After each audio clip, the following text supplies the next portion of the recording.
Hello, my name is Barbara Aichinger from FuturePlus Systems. Today I would like to tell you about the latest JEDEC standard for DDR memory, which is DDR5. FuturePlus Systems has been working on DDR5 for over 4 years within JEDEC. It is targeted for high reliable applications such as servers.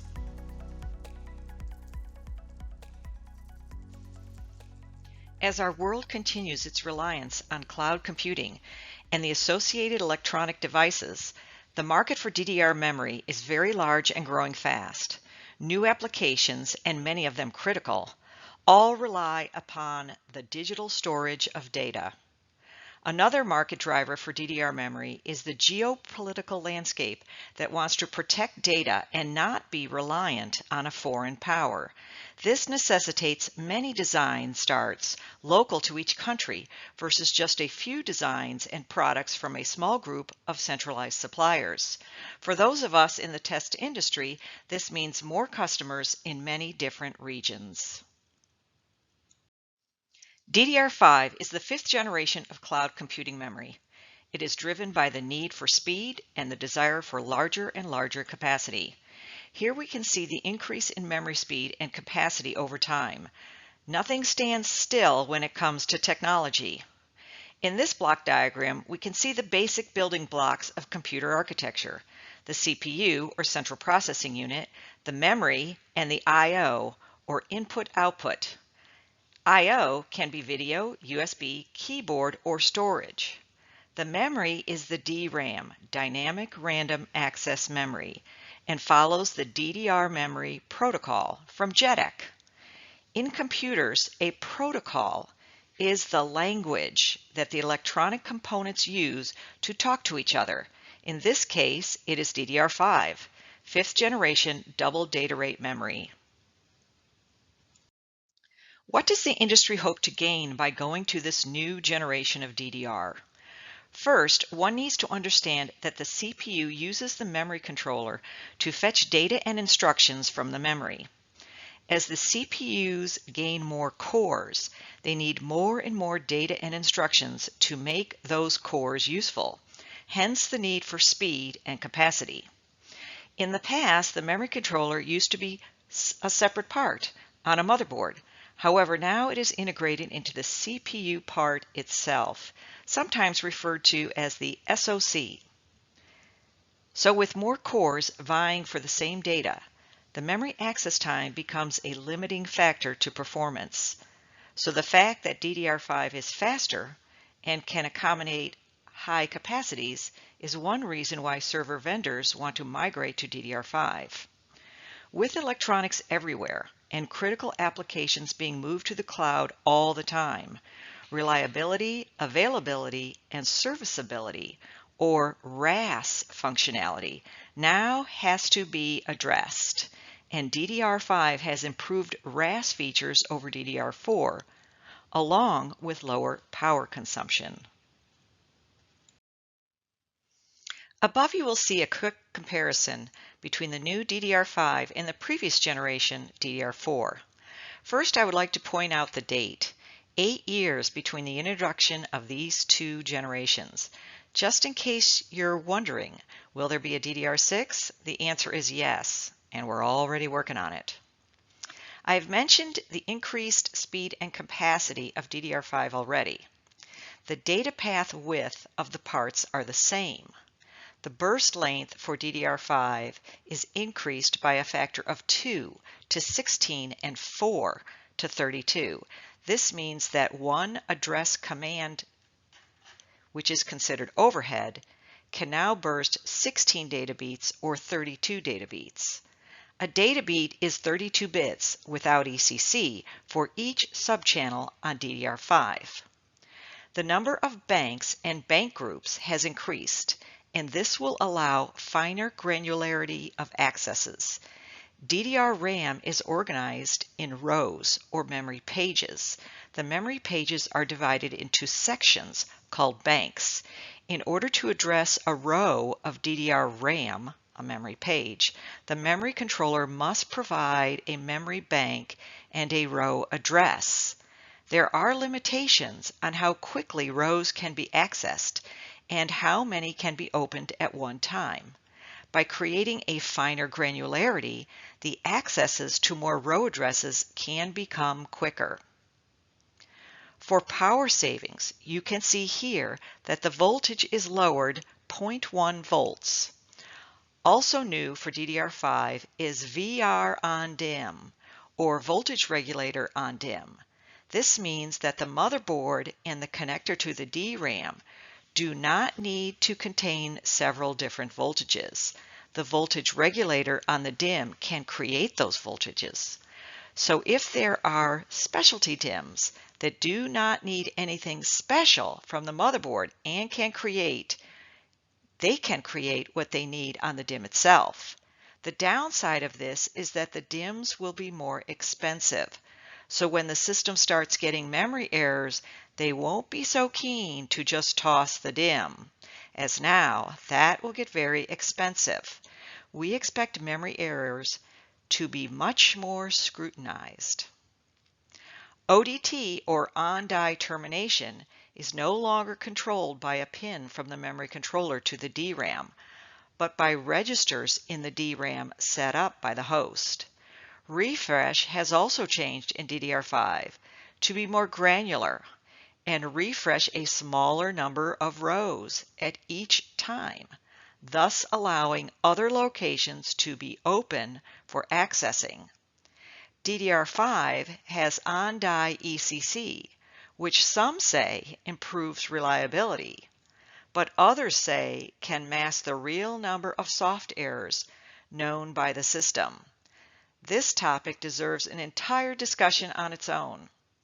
The largest enhancement to DDR5 is DFE, or Decision Feedback Equalization, which will open the eye inside the part. The eye at the receiver will be closed in most cases, so this is necessary to make the channel work. DDR4 had a single 64-bit bus with 8 ECC error correction code, or check bits. New for DDR5 is the advent of 2 subchannels, each 32 bits of data and 8 ECC check bits. Each subchannel has its own command address bus. However, there is only one clock, one reset, one power good/fail signal, and one alert signal. These common signals are for both subchannels. So what are the latest and greatest specs for DDR5? Well, the maximum transfer speed for DDR5 is targeted for 8,800 mega transfers per second, and the largest density for a DIMM is 512 gigabytes. How will they get there? If you really want to know, you'll have to join JEDEC and come to the JEDEC meetings. All of the task group members are under non-disclosure, so we cannot talk about any part of the specification before it becomes public. The burst length is how many clock cycles of data go with each command address cycle. For DDR5, there are 2 choices, 16 or 32. Many argue that a longer burst length improves overall bandwidth because you get 16 or 32 data bits with only one overhead command address cycle. With DDR4, there was a choice of 4 or 8 burst length. However, there are always trade-offs. Yes, you might claim higher efficiency and bandwidth, but this also increases latency. If your application is looking for location A and it is not in the current burst, you have to wait for all those data beats to get off the bus. If the burst length is smaller, you would wait less time. DDR4 is single data rate, also called SDR, on the address, command, and control bus. This is also true on DDR5 for the UDIMM, unbuffered, and the SODIMM, small outline. However, for RDIMM and LRDIMM, DDR5 is double data rate on the command address bus. This allows for fewer command address pins on DDR5, but adds the speed and complexity of the double data rate. For test and validation, it is quite the challenge. To meet that challenge, FuturePlus Systems has an active RDIMM LRDIMM slot interposer, the FS2660A. Check out our website if you would like to learn more. DDR4 and DDR5 are similar. Both protocols want to get data in and out of the DRAM as quickly and efficiently as possible. With each new generation, the JEDEC committees try to make it better for the memory controller and the DRAM. With that, here is a list of the new commands.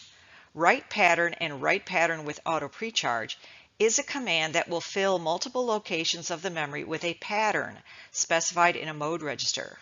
There will be no data bits transmitted. The DRAM itself will perform the operation.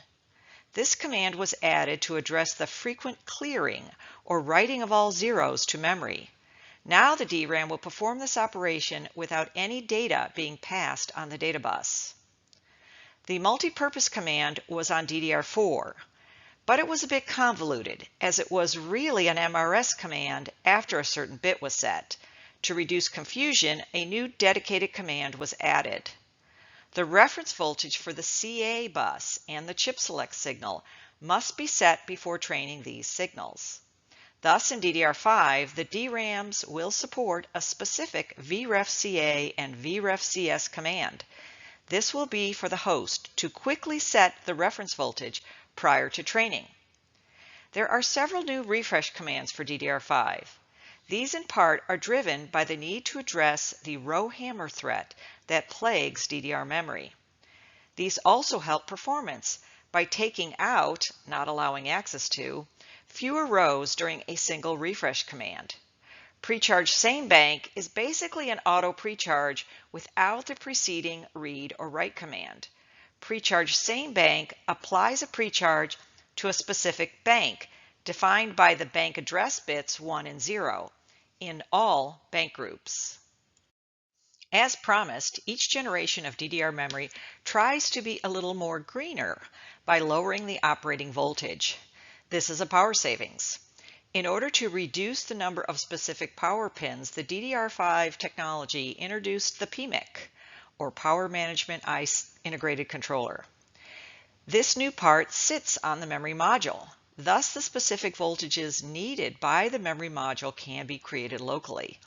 Although this may seem like a good power savings and electrically good for power distribution, it does make the memory module more expensive. For DDR5, we have max power savings mode. This is for when the server takes a particular memory channel offline. The power savings in this mode can be significant as the standby current is reduced by 50 to 60%. From a test perspective, the new write pattern instruction is a great addition. As mentioned previously, this command caused the DRAM to write itself versus having to execute numerous commands on the bus to clear or set each memory location. It is also a power saver as the memory controller has to do less work. VDD, the main DRAM voltage, has been reduced by 8.3%, and VPP, a secondary voltage used by the DRAM for row activation, has been significantly reduced by 28%. Any discussion on security and reliability for DDR memory has to include information on row hammer. So what is row hammer? It is an inherent failure mechanism in all DDR memory, and that would include LP DDR memory. This is a classic charge leakage issue that is getting worse with each generation of DDR memory. As memory gets denser, memory cells get more numerous and closer together. This allows charge to leak from one cell to another when a row is excessively activated. In the past, the industry has not taken this seriously enough.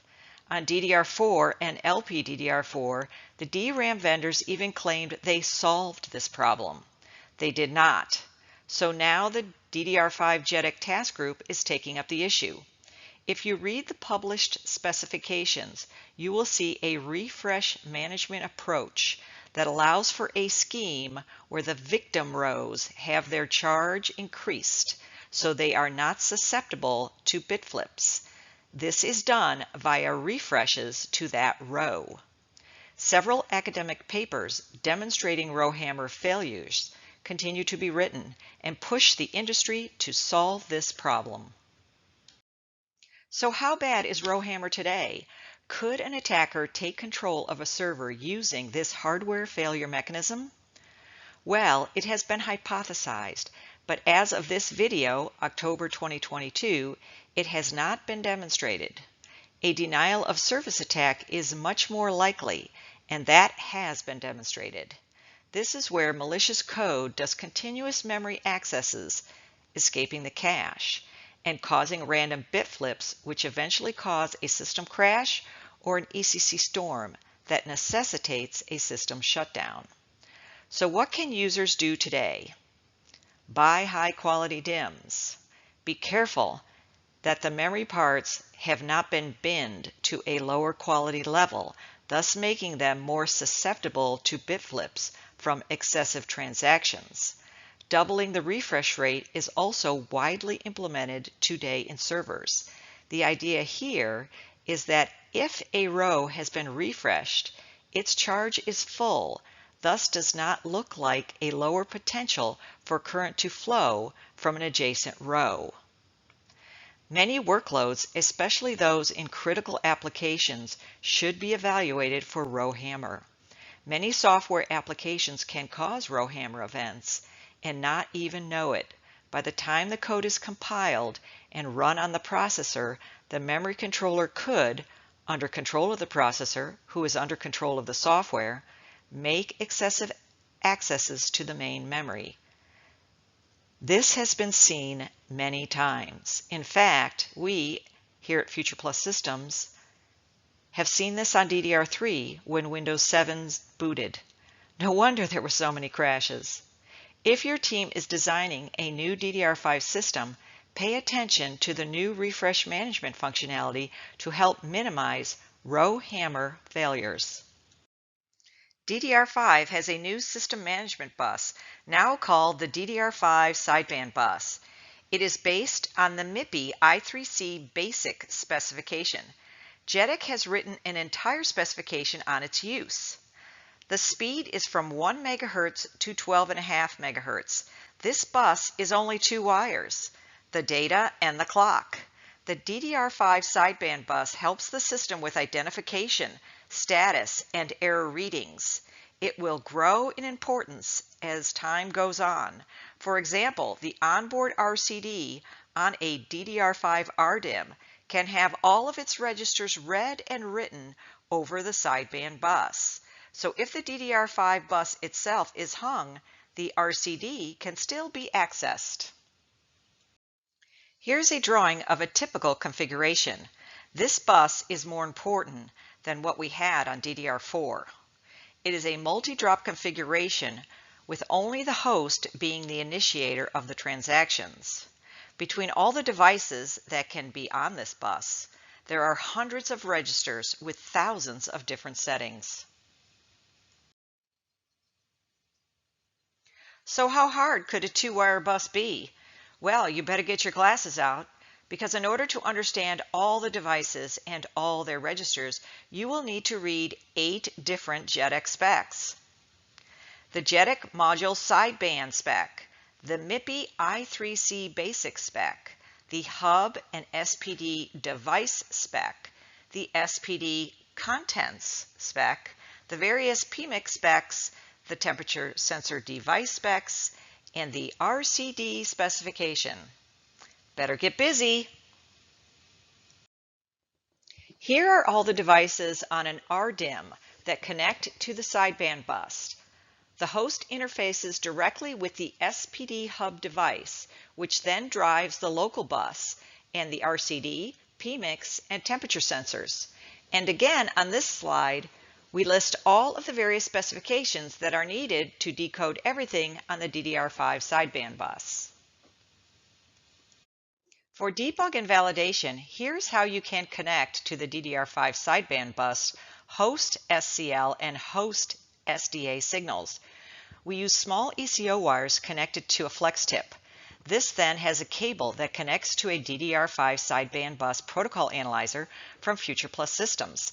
This product has the D code for all of the 8 JEDEC specifications just mentioned. Here's an example of what you would see if you were looking at the DDR5 sideband bus at boot time. Per the specification, the bus must start out in I2C mode and then switch to I3C. However, we have found that with early implementations, some DDR5 DIMMs stay in I2C for the entire time. Thus, you would never see this transition. This is because their devices have not yet been updated to include a functional I3C. As time goes on, all devices on the RDIMM, LRDIMM, UDIMM, and SODIMM will be using I3C, except of course the DRAM itself. There is no connection between the DRAM and the DDR5 sideband bus. Here's a drawing of an LRDIMM on the right and a photo of an RDIMM on the left. What is the difference? The LRDIMM, or load-reduced DIMM, has small data buffers right off the gold finger pins. This allows more DRAMs to be placed on the DIMM. The LRDIMM can have 4 ranks, whereas the RDIMM is only 2 ranks. You will see in the drawing that the PMIC, or Power Management IC, is shown along with the RCD and the SPD hub. For this implementation, there are 2 temperature sensors. In fact, there are actually 3, since the SPD hub has a built-in temperature sensor. Just in case you are new to DDR memory, DIMM stands for Dual Inline Memory Module. When DDR started, we had only SIMMs, or Single Inline Memory Modules. The dual meant that there were parts on both sides of the board, and the single meant only one side of the board. We certainly have come a long way since DDR1. Here's a comparison between a DDR5 UDIMM and a DDR4 module. On DDR4, UDIMM, LRDIMM, and RDIMM all had the same pinout, thus the notch was located in the same place. Not true for DDR5. The UDIMM and LR/RDIMM on DDR5 have different pinouts, so those modules have unique notch locations. So on DDR5, UDIMM and LRDIMM, RDIMM, they cannot be interchanged. Also, the notch location for DDR4 is different than all DDR5 modules to prevent plugging in the wrong memory module. This means there is no backwards compatibility for DDR5. So if you want to upgrade your memory, you have to buy an entirely new motherboard or server. Here is the DDR5 SODIMM. SO stands for small outline. We usually see these in laptops or other small applications where a DIMM is too large. Also, SODIMM connectors can attach to the motherboard in angled connectors, so they can have a lower profile. The DDR5 SODIMM, like the UDIMM, RDIMM, and LRDIMM, has a PMIC, SPD hub, and temperature sensors. However, there is no RCD or data buffers like an RDIMM or LRDIMM. SODIMMs are usually deployed in less critical applications and are almost never seen in servers. However, with the advent of the on-die ECC, they may find broader use in DDR5 applications. FuturePlus Systems has been in the test and measurement industry for over 30 years. For engineers who want to see the memory bus traffic between the RDIMM and the memory controller, a slot interposer is the best tool you can have. This interposer sits between the connector on the motherboard and the RDIMM or LRDIMM under test. For DDR5, we have both a traditional passive interposer that has no active logic and an active interposer. The purpose of the active interposer is to provide DFE, decision feedback equalization, and a fan-out and deceleration of the command address signals to the Keysight U4164A logic analyzer. The FS2600A can handle all of the command address along with the DQ data bits and can capture reliably up to 4,000 megatransfers per second. The FS2660A can capture the DDR5 command address bits up to and including 4800 megatransfers per second. Stay tuned for the FS2660A follow-on, which will capture up to and including 5600 megatransfers per second on the command address bus. Here are passive slot interposers for the DDR5 SO-DIMM and the UDIMM. They can capture the command address and the DQ data signals. Visit our website at www.futureplus.com or contact us at protocol.decode@futureplus.com for more information.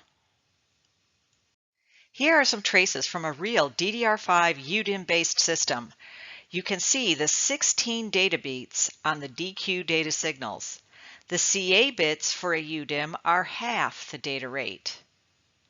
You can also see here the actual command decode of all the captured commands transmitted from the memory controller to the DDR5 UDIMM.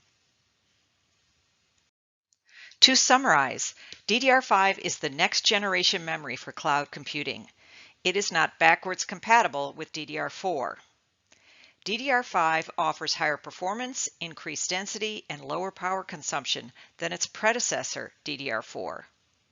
DDR5 is trying to address the complex rowhammer hardware failure mechanism that plagues DDR memory in general. Want to learn more about DDR5? Check out our website at www.futureplus.com. If you need help with validating or testing your DDR5 design, please contact us at protocol.decode@futureplus.com. Thanks for watching this video.